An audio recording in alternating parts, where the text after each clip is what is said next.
What's going on, everybody? Eric Lindquist at Stochastic here on the Odd Shopper channel, coming to you with the Thursday edition of Lindy's Leans, Likes, and Locks in the NBA streets. Hit that like button, subscribe button, notification bell. Goes a long way for me on this video. Goes a long way for you. That way you become a prize whenever great content is going live here at our little neck of the YouTube woods. Wednesday's just kind of getting started here. Of course, Jalen Duren ends up turning his ankle, and that's a disaster. Didn't even have a great start against a front court that was Taj Gibson and Grant Williams. Not great, Bob. Not great. So, yeah, injuries suck. They're going to happen throughout the season, but that's why you want to have multiple bets of exposure, not just put all your chips in one place, although that's generally what the lean like lock is about. Leans, things I'm thinking about betting. Likes, those are things that I generally have a half unit on. And then locks, those are right around 1 unit or more. Now, that unit can be whatever you want it to be. Again, it's just kind of the verified bankroll management.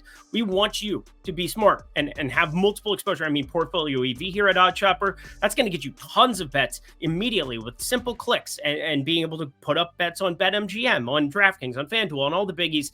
Take advantage of that if you haven't already, but also, again, my videos are here to help you get better at betting. We try to take advantage of lines as soon as they drop. However, this is going to be the super, super rare instance where we had, 15 games on Monday, no games on Tuesday, 12 games on Wednesday, ended up having a lot of prop exposure that ended up bouncing it. Peyton Watson over 4.5 rebounds shows up out of nowhere, stuff that I can't possibly have projected out here the day before, but I'm doing the best that I can every single time. This Thursday, I haven't bet anything yet. I haven't bet a single thing, and this is probably the first video that's ever been the case for, so I'm just explaining to you right from the get-go. If you're listening to me now, I have not bet anything. They are all going to be lean likes, meaning that I think they're close to positive EV, but there are tons of back-to-backs in this same simple slate. I mean, I don't know why on a 3-game slate, we have people playing Wednesday, Thursday back-to-back, and other teams that basically just coast into Friday. It's just so weird to me, but either way, I'm not the NBA schedule guy. I am the betting guy, and Bet365, we'll talk about them later. We'll talk about tails as well,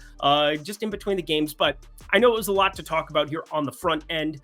Let's get to some plays. Let's talk through the process of each of these games. 3 games in the NBA streets also have NFL Lindy's. Check that out. Producer Jacob, let's get to the picks.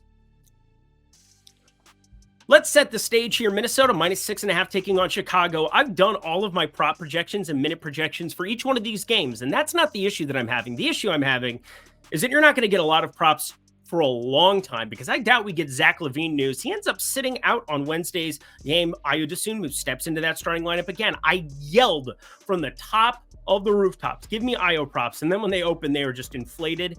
Not really anything, almost perfectly efficient to where I had, so that sucked. Thought we were going to find something there. Same thing with Najee Marshall and Dallas. They're not on today's slate, but my Minnesota Timberwolves, they have so much ammunition off the bench. Nickeil Alexander-Walker's been good for the last couple of years out of nowhere, especially on the defensive end. We have, of course, Dante DiVincenzo, who takes over a lot of ball handling responsibilities without Mike Conley out there, has been just a bona fide stud here the last couple, which again, was a long time coming. Nice to see him getting everybody involved, including Naz Reid off the bench. Probably the best 6th man.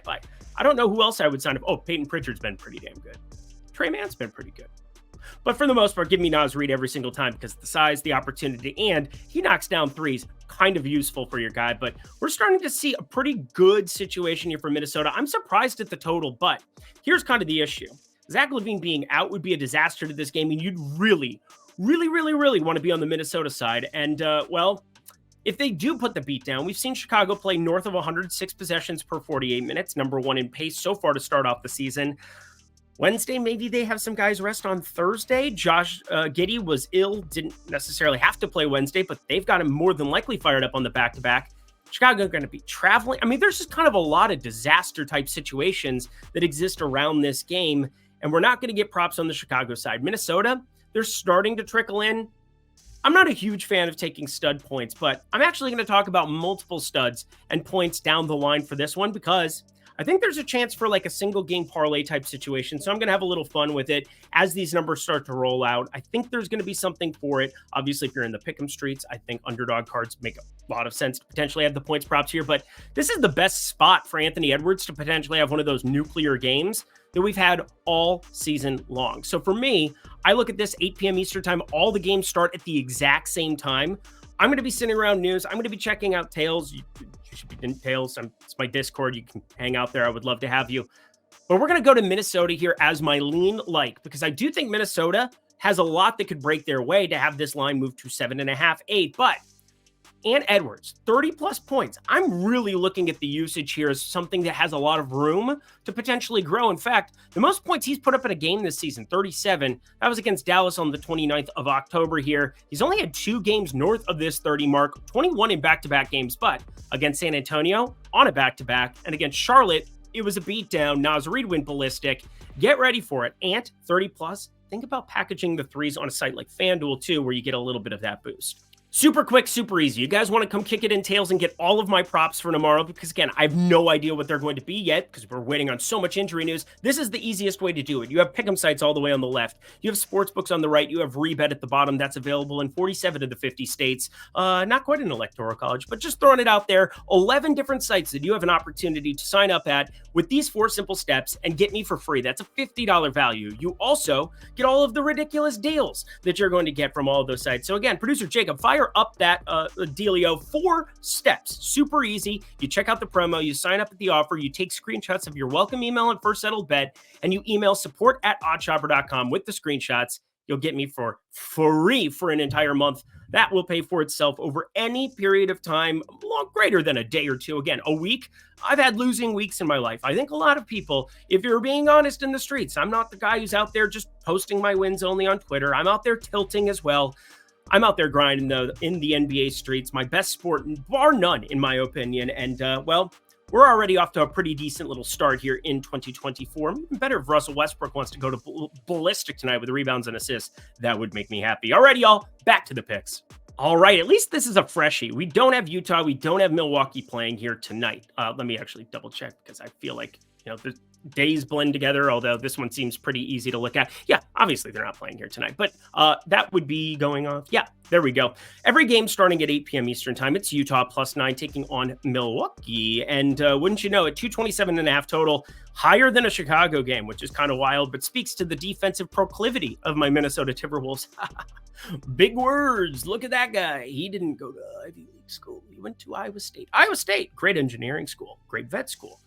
And Breece Hall, David Montgomery, Xavier Hutchinson, if you're feeling so inclined. Charlie Kohler, who we talked about on the NFL video. Yes, NFL Lindy's Leans, Lights, and Locks had to drop Charlie Kohler bombs as he could end up being a big part of Thursday if Isaiah Likely is out like I expect. And I think he's likely out. See what I did there? Back to the basketball, though. Utah is pitiful. They're downright the worst team in basketball. However, they got to take on a beautiful Chicago Bulls team that, well, didn't exactly look great without Levine out there. They took advantage. They finally got in the win column, even without Lauri Markkanen. Now, Lauri Markkanen, questionable. That is a gigantic deal, obviously, to this entire game, as is Jordan Clarkson. But Milwaukee still has Giannis out, and he ended up sitting there out of the middle of nowhere, I would say, on Monday. I did not expect him to be sitting there. They get the extra day of rest, and that's where I do think Milwaukee is definitely the preferred side of things. However, I'm worried about blowout, and something we haven't talked about a lot here is something new in my modeling process. I've been back testing it, which you can actually do with Portfolio EV. Keep track, see if there's something that you're onto and try to take advantage of OS ratings, take advantage of other things. But for me, this is more of like just from a modeling perspective.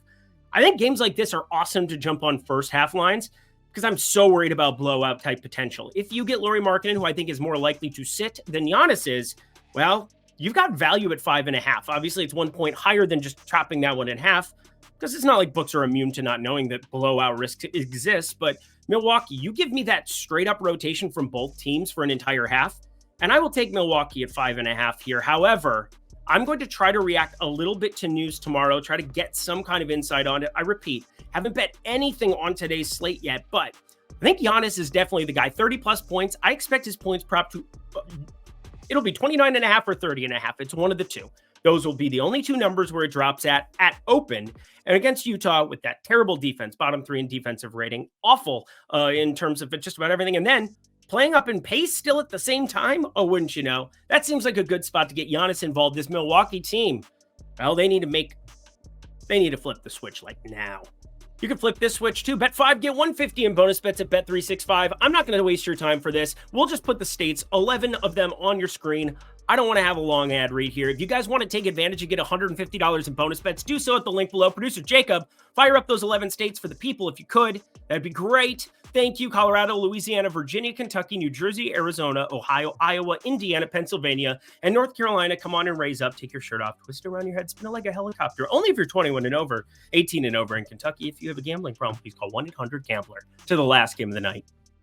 If you could hit that like button, obviously it's difficult with a ton of injury news, but I think it's difficult with a piece like Victor Wembanyama, where does he play on these back-to-backs? Now, early on, that's been a yes. And I would say it's been surprising to me, to say the very least. He played on the 30th to the 31st, and then again on the 2nd. That was 3 and 4 pretty darn quickly. I think the Tuesday day off definitely helped build in that rest, but he's playing Houston right now. Not exactly a fleet of foot down there. Victor Wembanyama, he's incredible and can shoot threes and do other things too. Like, I don't know, block a million shots, but does he play on the back-to-back? Because we're talking about one of the most important players on any team in the NBA, especially what he's able to do on the defensive end for this Spurs squad. They're going to be without Jeremy Sohan for a long time. Sounds like potentially till January. And now Devin Vassell is close to coming back, but still sounds like it'll be a couple of games, maybe 2-3 type games until we see him again. Trey Jones still has that ankle sprain that he's working through. That makes it tough because Chris Paul, veteran, does he play on a back-to-back? Keldon Johnson hasn't exactly been dynamic if he has to carry the load. Zach Collins is a serviceable backup at the center spot, but the more I run this game, the more that I am very interested in pulling the trigger on Portland +4. Now, I'm going to accumulate information. I'm going to see how many minutes Wembanyama gets up to here on Wednesday, as that game is currently going on as I speak right now. Let's do a live look in, shall we? Because it is 37-22. Now, that doesn't bode exactly well, because if things do get out of hand here, 37-22 Houston, that is. If it gets out of hand, you could see the opportunity for Wemby to just get sitting out in that fourth quarter. Chris Paul to sit out in that fourth quarter makes him more likely to play in this one. However, I think Portland, as bad as they are, as brutal as they are, they do have NBA caliber talents.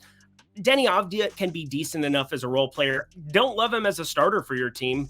Anthony Simons, can he get back to his old self? Tamani Kamara has been a guy that they like on both ends of the floor. And then, of course, Jeremy Grant and DeAndre Ayton. Those are your main two. I think Ayton's somebody who on back-to-backs, taking on a young fella here in Mr. Victor Wembanyama, potentially Zach Collins as the backup there.